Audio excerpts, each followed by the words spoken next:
Have you ever noticed how people suddenly change the moment you stop being easy to control? You'd think they'd just walk away, right? But no, when they can't pull your strings anymore.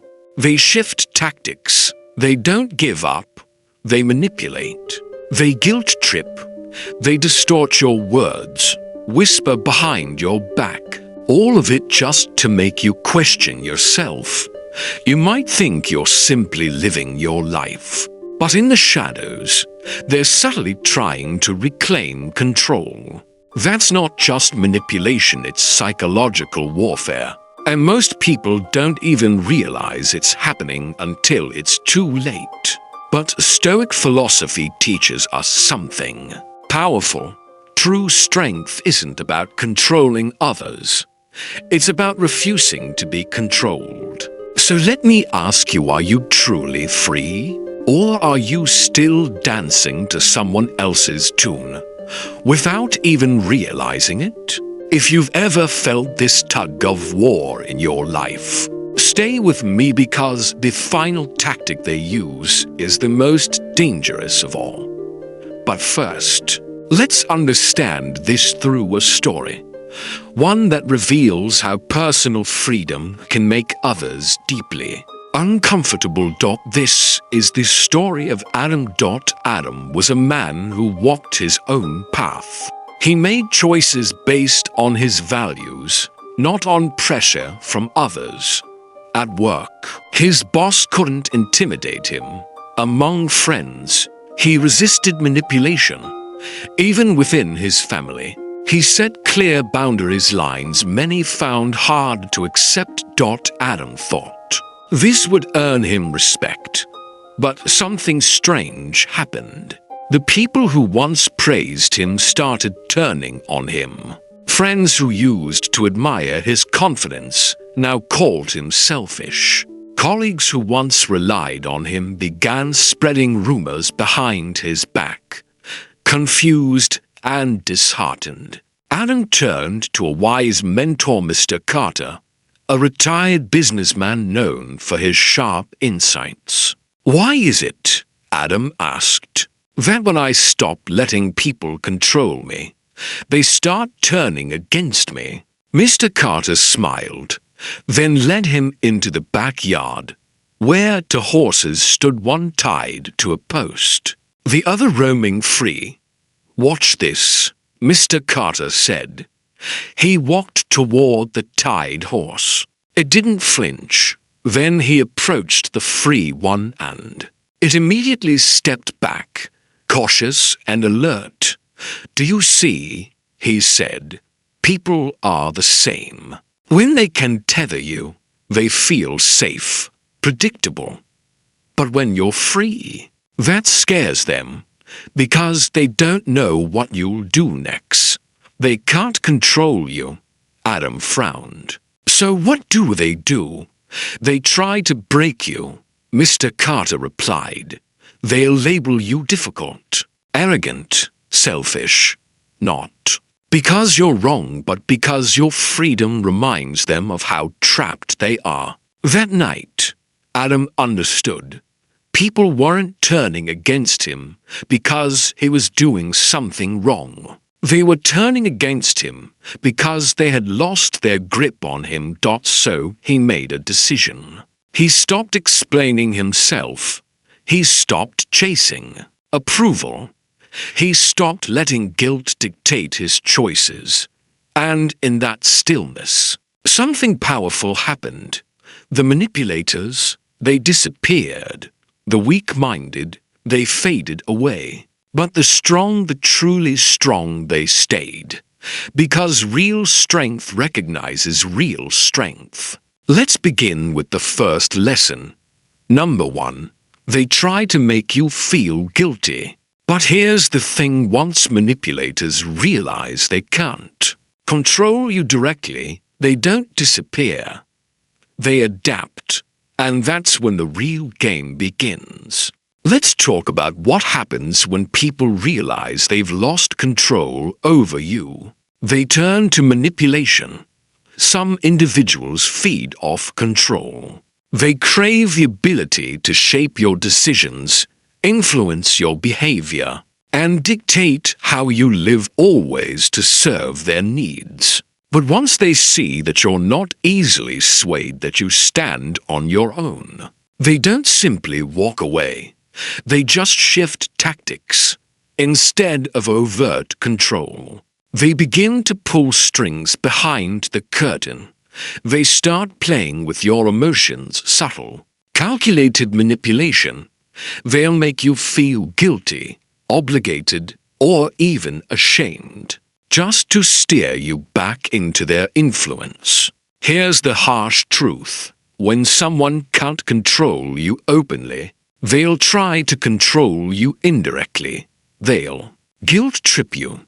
After everything I've done for you, this is how you treat me. They'll flatter you. You're so amazing at this.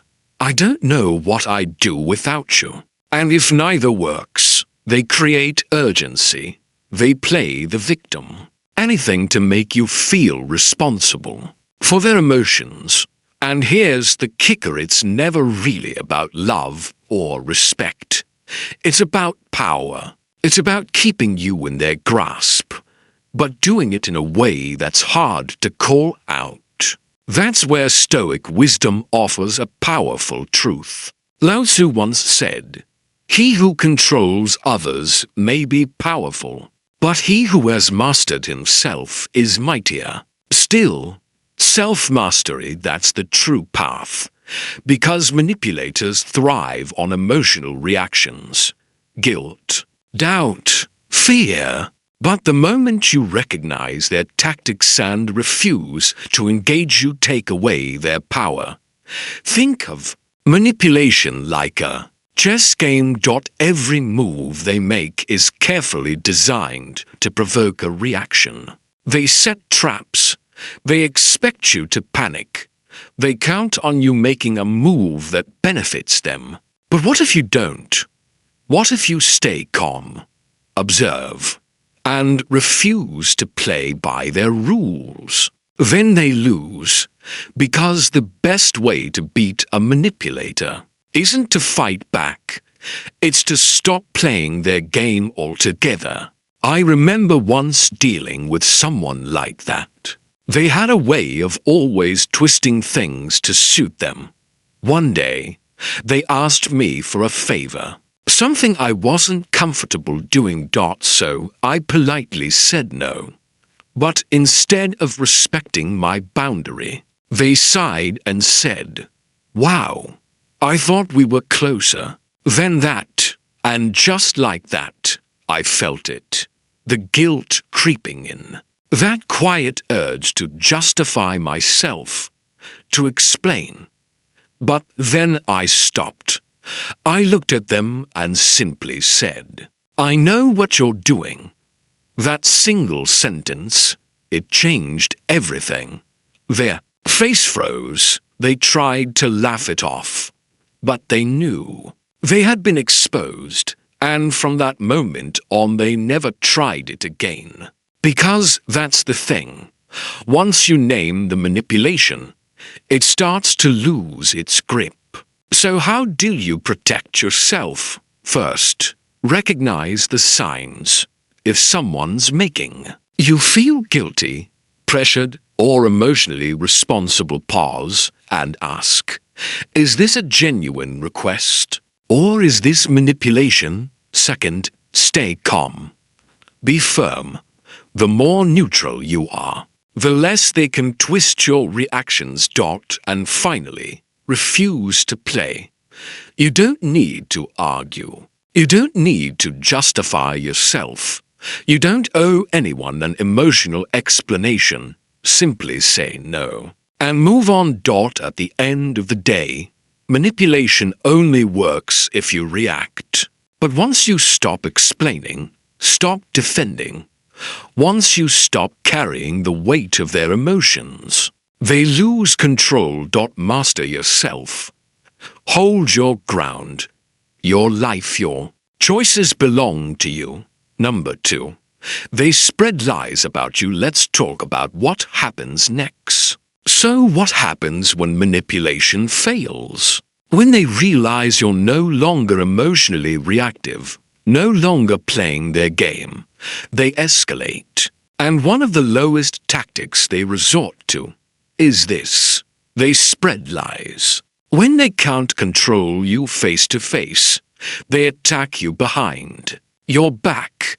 They twist the truth, invent stories, and try to poison the way others see you. Why? Because they know they can't manipulate you anymore. So now, they target your reputation instead. This isn't about truth. It's about control, plain and simple. Here's the reality. False narratives are the weapon of the weak. When people don't have the facts, they fall back on gossip, distortion, and flat-out lies. And what do they want? They want a reaction. They want you flustered, cornered, panicking, trying to clear your name. Because the moment you do that, they win. They've pulled you into their web. But here's the truth. Real power lies in not reacting. Think of it like this. Imagine someone throwing mud at you. If you lash out and wrestle in the dirt, you'll only get messier. But if you stand still, let the mud dry, and quietly brush it off, you walk away clean. That's how lies work. The more you fight them, the more attention they gain. But when you hold your ground, the falsehoods begin to crumble under their own weight. And again, Stoic wisdom offers clarity. Marcus Aurelius said, "If you are unaffected by what is said, you have already won." Think about that. Your silence is your power, because truth doesn't beg for attention. It doesn't scream to be believed. It simply endures. I remember a time when someone deliberately spread false rumors about me. At first, I felt the urge to defend myself, to go point by point and refute every lie. But then I stopped. Instead of reacting, I focused on being exactly who I am, letting my actions speak, letting the truth do its quiet work. And you know what happened? The lies began to lose their sting. People started seeing through the noise. And the person who spread them, they eventually exposed themselves. Because here's the thing. Lies are short-lived, but the truth, it's patient, it waits, and it always wins. So how do you deal with this? First, don't engage. The moment you argue with a lie, you legitimize it. Second, let your character do the talking. Over time, consistency speaks louder than any rumor. And finally, remember this. People who spread lies reveal far more about themselves than they ever could about you. In the end, false words hold no power unless you hand them your attention. So, stay grounded, stay silent, and trust that the truth will always find its way to the surface. Because those who live by lies, they always lose. Number 3. They play the victim. Let's talk about one of the most manipulative tactics of all. If you step onto their stage, you become part of the act. But if you refuse to play along, eventually, the audience sees the truth. People who fake victimhood thrive on emotional reactions. Don't give them one. This is where Stoic wisdom offers clarity. Epictetus once said, "A wise man does not allow others to dictate his emotions." And that's the key: emotional control. The moment you let their dramatic performance trigger you, they win. But if you stay calm, stay grounded, and let time uncover the truth, you take away their power. Remember someone in my life who always played the victim, especially when they were called out. One day, after crossing a boundary one too many times, I finally spoke up. And what did they do? They didn't apologize. They didn't take responsibility. They acted shocked, told others I had attacked them. Suddenly, I was the villain in their carefully crafted story. At first, I wanted to fight back, to explain my side, to set the record straight. But I didn't. I stayed quiet, let my actions speak. I refused to feed the performance. And something incredible happened. People started seeing the truth on their own. Because no matter how many tears they fake, no matter how convincingly they act hurt, lies unravel, and real character always shines through. So how do you deal with people like this? First, don't engage. Arguing only makes you look like the aggressor in their narrative. Second, let their actions expose them.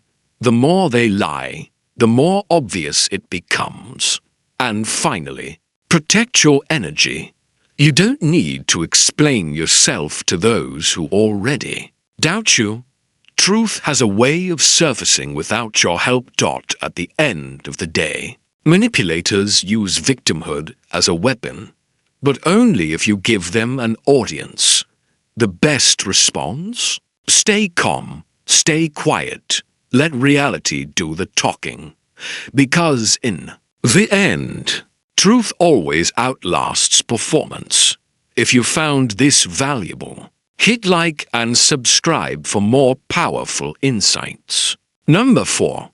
They try to isolate you. Let's talk about one of the most calculated and dangerous tactics people use when they can't control you, when they can't confront you directly. They don't attack you head-on. They go behind your back. They plant seeds of doubt, twist your words, spread subtle lies, and slowly try to turn your friends, co-workers, even your family against you. Why? Because your independence threatens them. If you have strong relationships, if you're surrounded by people who believe in you, they can't manipulate you. So their strategy is simple. Cut you off. Make you feel alone. Here's the truth. Isolation is a tool of the weak. Those who crave control can't stand it when you think for yourself. So they spread rumors. They create rifts. They whisper things meant to erode trust, to make you question your worth, to leave you emotionally stranded until you feel like you have no one left. Because the more isolated you feel, the easier you are to control. Think of it like the wild. A predator doesn't strike a strong, protected pack. It waits, it watches, and it separates the prey from the group. Because a lone target is easier to take down. Manipulators do the exact same thing. They don't attack when you're surrounded by loyalty and love. They stir conflict. They sow tension. They craft misunderstandings that quietly pull you away from your support system. But here's the good news. Once you see it, you can beat it.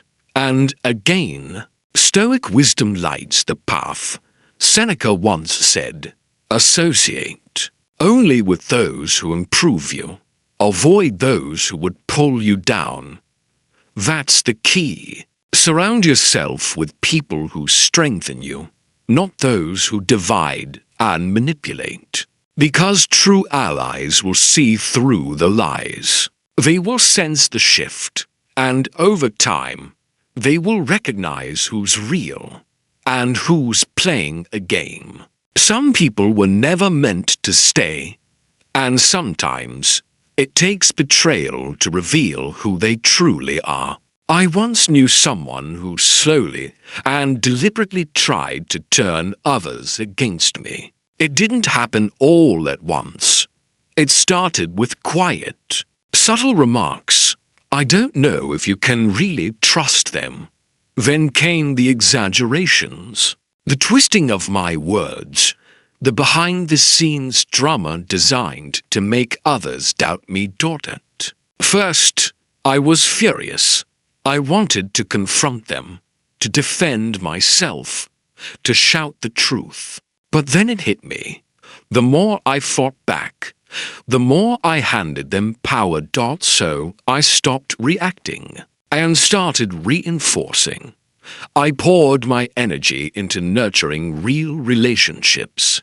I stayed consistent. I let my actions speak for themselves. I let my character speak louder than their whispers. And guess what? Over time, the truth surfaced on its own.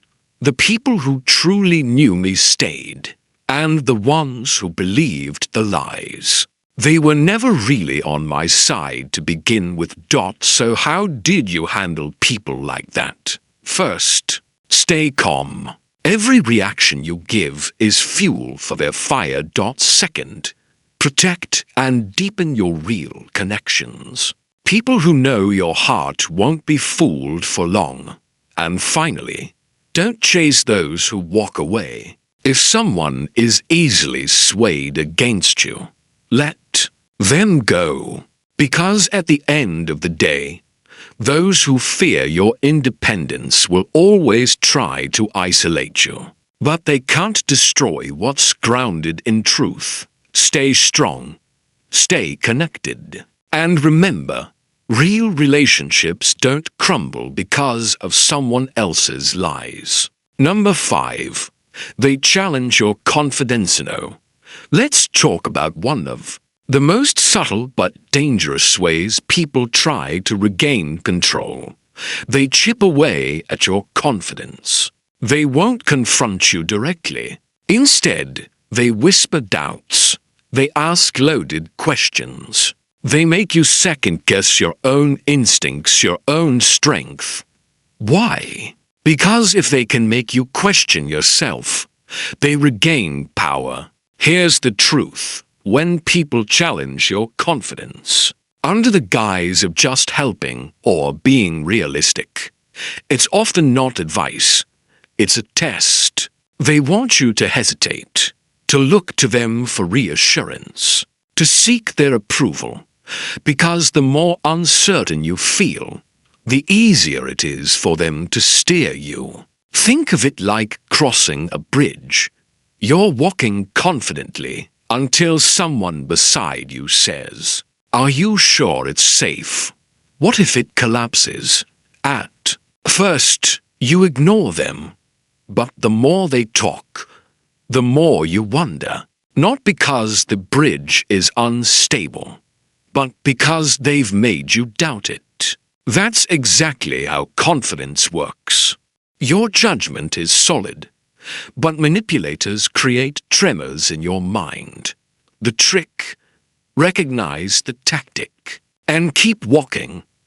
Once again, Stoic wisdom lights the way. Epictetus said, "A person's worth is not determined by external approval." True confidence isn't about everyone agreeing with you. It's about trusting yourself regardless of who doubts you. I remember someone who constantly questioned my every decision. Every time I chose something for myself, they'd raise an eyebrow. "Are you sure? That seems risky." At first, I tried to explain myself, to prove I had thought it through. But over time, I saw it clearly. They weren't offering insight. They were planting fear. So one day, I stopped explaining. I looked them in the eye and simply said, "Yes, I'm sure." That was it. No debate. No over-explaining. No chasing approval. And you know what? They had nothing left to say. Because real confidence, it doesn't need applause. True confidence doesn't argue. It doesn't chase approval. It just stands firm. So, how did you handle people who try to chip away at your belief in yourself? First, trust yourself. If your decision was made with reason and experience, then don't let someone else's doubts shake your foundation. Second, stop over-explaining. The more you try to justify your choices, the more openings you give them to poke holes in your confidence. And finally, remember this: doubt is their weapon, not your truth. Just because someone questions you doesn't mean they're right. And it certainly doesn't mean you're wrong. Because in the end, your confidence is your power. People will test it, challenge it, try to weaken it, but only if you let them. So hold your ground. Trust your inner compass, and never let someone else's doubts become your own. Number 6. They provoke you emotionally. Let's talk about one of the oldest manipulation tricks in the book, emotional provocation. When someone realizes they can't sway you with logic or guilt, they go for something more primal. They try to push your buttons. They'll say things that are meant to frustrate, offend, or enrage you. Not because they care about the conversation, but because they want to see you lose control. Because once you react emotionally, they win. Here's the truth: they want you angry. They want you defensive, so they can claim the moral high ground. They'll mock you, belittle you, twist your words until you snap. And when you do, they turn to the crowd and say, "See? Look how unreasonable they are." Suddenly, you're the villain, and they get to walk away wearing the mask of the victim. It's like fire and wind. Your emotions are the flame, and they're the gust trying to make it rage out of control. But what happens when the wind meets a steady flame that doesn't grow? The fire dies out. That's why calmness is your greatest weapon. If they can't get a reaction, they have nothing left to use against you. And once again, Stoic wisdom offers the perfect response. Marcus Aurelius said, "The best revenge is not to be like your enemy." That's it. Don't become what they expect. When you stay grounded in the face of provocation, you rob them of their plan. You stay in control, and they walk away irritated instead of triumphant. I remember a time when someone really tried to bait me. They insulted me, brought up old mistakes, twisted events just to get a rise out of me. I could feel the heat building, but instead of snapping back, I smiled and said, "Interesting perspective." That was it. No defense. No energy wasted. Just calm. And you know what happened? They froze. Because they were expecting fire, but all they got was stillness. That's when I realized staying calm isn't weakness. It's real strength. So how did you handle people like this? First, recognize the game. Ask yourself, are they looking for real dialogue, or are they just trying to get a reaction? Second, control your response. When your emotions rise, pause, breathe. Let the wave pass before you speak. And finally, walk away from battles that aren't worth it. Some fights are won by refusing to fight at all. Because at the end of the day, your emotions belong to you. If someone is trying to provoke you, stay calm. Stay detached. Let them burn themselves out in their own storm. Because the strongest person in the room is always the one who refuses to be controlled. If you've watched this far, leave a comment with the words, "Thank God I found this channel." Let us know you're walking this journey with us. Number 7. They copy. Let's talk about a tactic that's both frustrating and deeply revealing. When people start copying you. At first, it might seem harmless. You take a bold step, they take a similar one. You introduce a new idea, and suddenly they're acting like they thought of it first. But then you realize they're not competing, they're imitating, because when they can't defeat you, they try to become you. Instead of creating their own path, they mimic yours, hoping to soak in your light without doing the inner work. But here's the catch. No matter how much they copy, they'll always be one step behind.